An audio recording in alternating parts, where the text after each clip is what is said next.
daily soccer podcast with the Global Sports Podcast Network.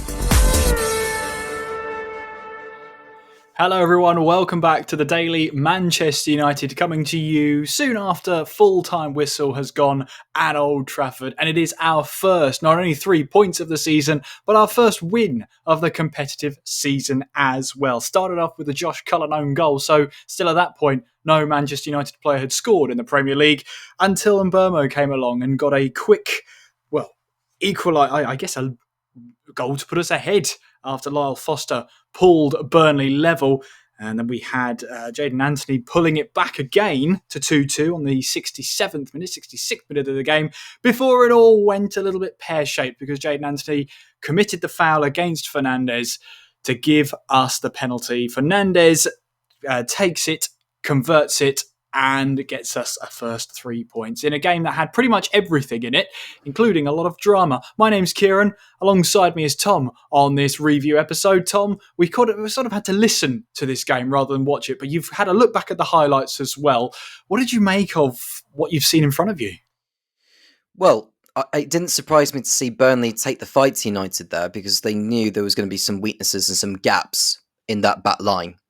And the set pieces, I think, were what let United down again. I mean, correct me if I'm wrong, but I think the first Burnley goal came from a set piece, which, not from a set piece because it was whipped in from the right-hand side. And then, who was it again that got the first equaliser? Just remind me again. It was Lyle Foster who got Lyle Foster, that was it, yeah, because he got into the 6-yard box completely unmarked. And it was just easy for him to just get the shot away past Bayindir. So I was really annoyed with that one. And the second one was just equally as bad. It was just a very scrappy goal that Burnley got out of it, where I think it was blocked or saved initially by Bayindir, and it just came into the path of Jadon Anthony to get the second equaliser. And then it just almost looked like it was going to be another draw for United until Ahmad got brought down in the penalty area by Jadon Anthony, of all people, which I thought was a penalty. It was a shirt pull from behind. I'm just amazed it took that long for the referee to decide on it, really. And this is what needs to be clamped down on, is the amount of time wasted over such decisions like that. It's important to get it right, but we need to do it more efficiently without wasting so much time. Especially when you've got fans turning up to the game and they've got travel to go and catch after. Yeah. I mean, you also had about 15 minutes in, you had Mason Mount and Kyle Walker going for the same ball in the box. Adjudged that Kyle Walker had fouled Mason Mount to begin with, although VAR intervened and said no foul. So that was overturned. I mean, I've looked at pictures of that moment, and I haven't seen the video of it. But going by what we've heard, commentary on BBC 5 Live sort of said it probably wasn't a penalty and it was the right decision to overturn it. So we'll go with that for now. But all in all, Tom, how happy are you that we finally got 3 points on the board? Does this performance, put any, shining light on what's been a dismal week? It does a little, but I still feel quite mad over how hard we had to work to get that win. We got quite lucky with the penalty shout. I think it was a penalty, but that could have been given the other way. For the one that was not given, which we thought was going to be a penalty to begin with, when Kyle Walker tangled with... Who was it? Mason Mount. Mason Mount, wasn't it? Yeah. I thought that was a pen, to be honest with you. I really thought that was a pen, although maybe it should have been given as a foul. But the referee thought that Mount went down a little too easily. But it's the shirt pulling. That's what gets me. Because there was a little bit of this, that, and the other. But if Walker has got his hand on Walker's Mount's shirt to begin with, that for me is what should have been given the foul for a free kick. So it's, I don't know. It's just, it feels like a messy way of refereeing a match. But it was equally as messy as the way Man United went about winning the match. Yeah. It wasn't a great game to listen to, I'll be honest with you. It sounded like we were making chances, though, but a little bit of bad news in the match. Just after the half-hour mark, an enforced change for Matheus Cunha having to come off, Joshua Zirkzee coming on. We'll have more details, hopefully, of that injury as we get forward, as we progress further forward, and hopefully it's not a serious one. But, Zirkzee coming on for Cunha. I mean, Zirkzee playing as a sort of deeper role, if you like, or within that triangle, because Seshko didn't start once again under Amorim. But again, I thought he was getting into some good positions.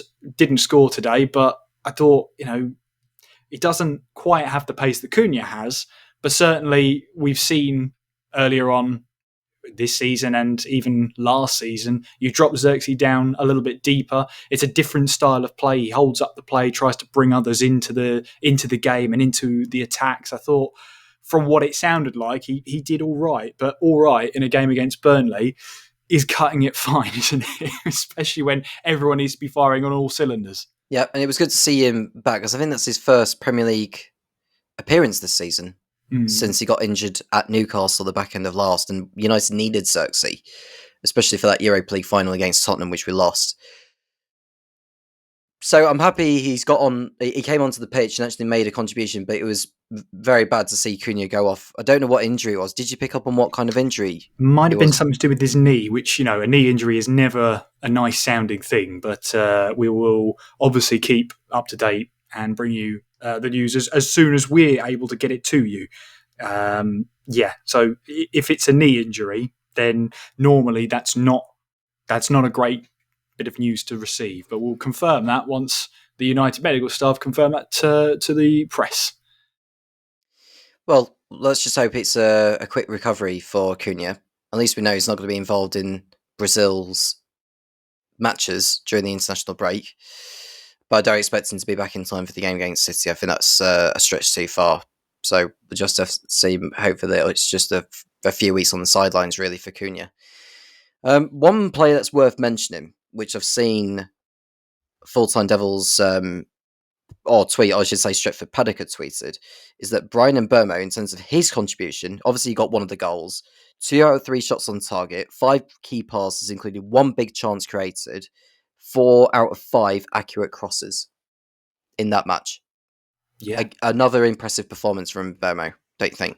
Absolutely. I mean, I said, he's going to kick off and bounce back. He's a professional and he'll move on from Grimsby and what happened there. And he did just that, getting a goal there and, really trying to settle those nerves, especially, so quickly after Lyle Foster gets an equaliser for Burnley and Mbemo just goes straight up the other end and gets a goal to put us further ahead. And that is United's first goal scorer in the Premier League this season. With 2 own goals before it, Mbemo is actually the first off the mark for United in the Premier League, with Bruno Fernandes scoring from the spot. I mean, it took an age to get to the decision. It then seemed to take an age for the penalty to actually be taken. But once it was taken, it was a sigh of relief. I think I'm going to go with that. I think it was a massive sigh of relief. Had we gone into the international break drawing that or losing it, it would have really, really made it more nervy going into the international break before going to the Etihad when we come back from the break. So we needed that win, really, against the Burnley side, who are expected to be one of those staving off relegation this season, I expect. Considering today as well that Sunderland got a win, and just as we speak, Leeds are playing Newcastle. So you never know how that is going to play out. But at the moment, at the time of recording, with that Leeds game still going on, we're into the top 10. Bite your fingernails if you've got any left. This could be an interesting season. We'll talk more about the match as well when we come back after this short break.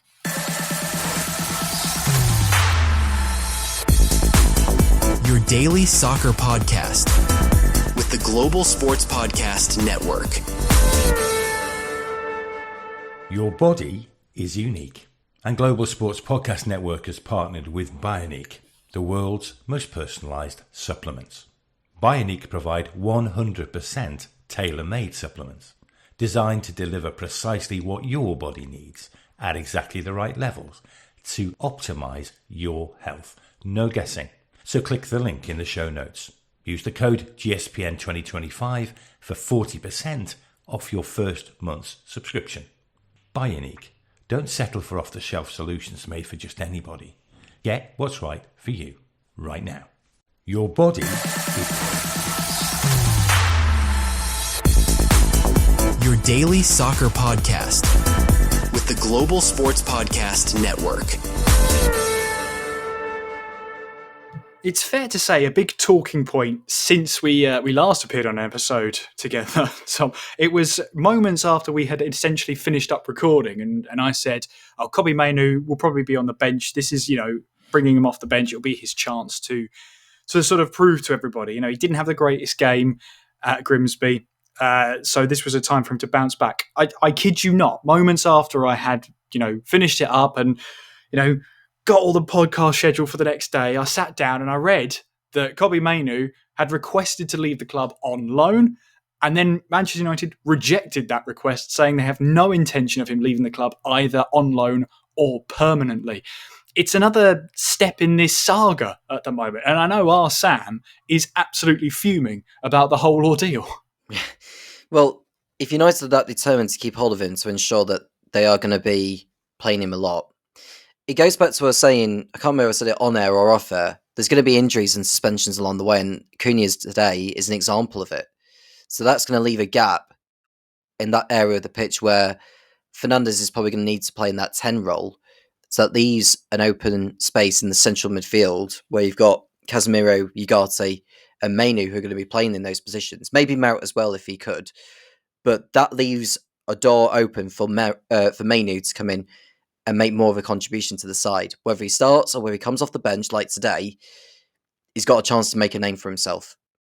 So is that the case then? You reckon Fernandes will be pushed further up the field to sort of replace Cunha, and then possibly Mainu brought in to sort of fill in that role that Fernandes is leaving in the middle of the park, deeper in the midfield? I would say so. If you start in Sesko, which he will do soon at some point, I'd reckon Fernandes will start alongside Mbemo, and Mount will drop to the bench, because I think he's reliable when he comes off the bench, is Mount, which he was an example of that in the League Cup game in the week. And that way you have Mainu starting alongside either Casemiro or Ugarte. But Mainu and Ugarte being that duo in the middle of the park just doesn't really sit too well with me. You're better off going with Mainu and Casemiro. But this is the issue, Kieran. Like in that area of the pitch where we've got Mainu, who almost looked like he was going to leave, but United have said no to it. You've got Casemiro, who's coming towards the end of his time within the top 5 leagues. And you've got Ugarte, who right now is basically down tooling, if that's the right words. So that leaves United needing a midfielder, a central midfielder. And Baleba, that couldn't happen soon enough, really. Obviously, they couldn't get him this time around, but you can see why United needed him. Yeah, absolutely. And we've got the transfer window that closes on the 1st. I believe it's something like 8 o'clock, isn't it? And then it doesn't actually close at that time because clubs can get extensions. So the whole point of having a cut-off seems a bit pointless. But anyway, that's by the by. That's an entirely different episode in its entirety. You did mention about Sesko as well. Again, coming off from the bench, brought in, so you're looking 70 million plus for Sesko, and he's still on the bench. Is that just a fitness concern? It feels more like an understanding of the English game rather than fitness, if you ask me. Because I think his fitness is fine. It's just he needs to understand how Amorim wants him to play when he's coming on. And it's difficult for him right now, I think, to really adapt to the system over the course of 90 minutes, where I think it's easier for him to understand it for like half an hour of the game. But there has to come a point where he needs to be starting these games. He started in the week against Grimsby, and he wasn't very good. I think it was a baptism of fire in terms of how the English game works in a cup match against lower league opposition. So he's kind of going in there not really knowing what to expect. And he came into the match with this approach where his eyes were wide open. Like you're thinking, blimey, this is more fierce than I could have anticipated. And I think that was what Amorim had thought to his mind. that Sesko was better off just coming off the bench and making that impact to make Burnley feel that they don't really know what to expect from him, rather than the other way round. And one more thing to mention as well is that Mazraoui did make a cameo towards the end of the match. About 10 minutes, he got a run out at the end of the match, coming on for Lenny Yoro. Good to see him back in the side, and I feel like we have missed him. We have for Mazraoui. I mean, I didn't see the fact that he came on, but good to see him, get some minutes in, and that's going to provide another option in centre half. Because I think what I noticed as well is that Dalot was playing the right centre back role, pushing Ahmed into the right wing back position, which is interesting actually, because we don't normally see Diogo Dalot playing there. A lot of last season, we were seeing Dalot playing in left wing back, and he wasn't very good there. So he's only good on that right hand side because he's right footed, is Dalot. So that provides the fact that both Luke Shaw and Diogo Dalot, as much as they are fullbacks normally, can adapt into either a left central defensive role for Shaw and a right central back role for Dalot. What kind of assessment can you draw on Dalot in that position, Kieran, from what you've picked up?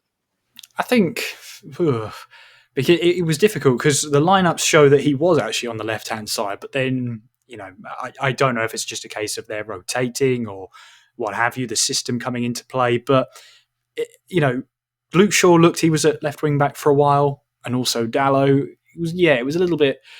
Yeah, I'm not sure what to make of it, to be honest with you. I'm more of the volition that Shaw's being tried as the left centre back because I wouldn't say we were missing Dorgu today, but he was on the bench. He was unused substitute, so perhaps getting a rest ahead of the international break. But yeah, it felt like down that left-hand side, it felt a little missing. I mean, I might be a bit biased because I do like Dorgu. I think he's a really exciting player, a wing-back who's just happy to go forward, just almost, doesn't have to do a lot of defending and just absolutely pushes forward. So, yeah, it's interesting to see how that system is working. I mean, it wasn't the greatest display defensively again. Defending a free kick and also just a bit of a squabble in the box leading to another goal. It's the same old, same old. So we're back maybe with the conversation of goalkeepers, but we've talked about that a lot. And I mean a lot. I think my United player of the match is probably going to be Mbemo. An exciting player. Like I said, worried about the price tag, but the more the games go on, the more I'm more relaxed about buying Mbemo. He's been a solid purchase, and he's really changed how we're going forward. We've lacked goals, we've lacked that clinical nature going forward, and Mbemo has shown that sort of putting on a clinic to the other players, which is great. I know I was happy with Mbemo over the course of the match. Good to see him contribute, and we needed that. If it without him there, and if it was Fernandes and Mount, maybe we could have got something out of it. But the fact that we had that option of having Mbemo play alongside Mount with Fernandes playing in that deeper role, it leaves United with a few options as to how they could go about switching Fernandes or switching Mount into a central midfield role. Because we know that Cunha and Mbemo are more like forwards, so playing in the middle of the park is not their ideal position. I just want us to start finding an efficiency that works within this team that's going to get United the results that they need right now. We've got 2 tough games when we come back from the break at the Etihad and at Old Trafford against Chelsea. We've got to try and get something from either of those games because I do not want us going into them and then losing both. I think we end up losing both. It leaves the club in a rather more perilous situation. Because if we can't even try and beat either City or Chelsea, something's definitely wrong at the club. And we've got 2 more games after that before the next international break, which I think are going to be must-win games because we've got Brentford away after that and Sunderland at home, which is also a 3 o'clock kickoff on the Saturday. Yeah, we'll be listening into that one for sure. But yeah, I don't know, we for some reason last season we really turned up to the big games, and the opening day against Arsenal, we played quite well. We just lacked the finishing touch.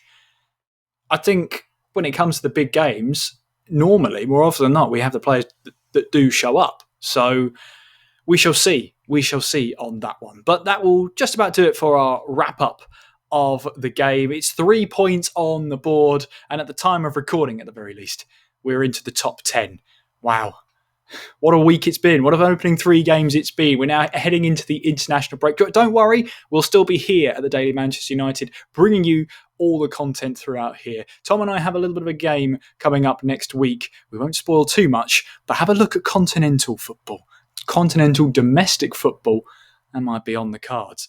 If you've enjoyed this episode, though, do make sure, if you're listening on Spotify or Apple, make sure you do subscribe to the podcast so you don't miss another episode. You can get, as soon as the episode goes live, a notification to your device so you know when and where you can listen to the episode upcoming. If you'd rather watch our episodes, well, you can join us on YouTube. Subscribe to the YouTube channel. It's GSPN Daily Man United Podcast. It's so long of a title, so you definitely have to remember it. You can watch all of the podcasts here. You're going to miss out Tom waving here, for example, on Spotify or Apple. There he goes. He's doing a wave. You're missing out on that if you're not watching us on YouTube. You can also follow us on all the social media as well. What did you think of today's game? Do you agree with us that Mbemo was the player of the match, the man of the match for Manchester United today? Perhaps someone's gone under the radar that we didn't even mention on today's show. Let us know. Correct us on all our social media. It's at GSPN Man United on Twitter and X, on Instagram, on TikTok, and on Facebook. Until then, though, enjoy the rest of your weekend. It's 3 points on the board. It's a win. That's worth something. In the meantime, take care of yourselves, and we'll talk to you soon. Bye-bye.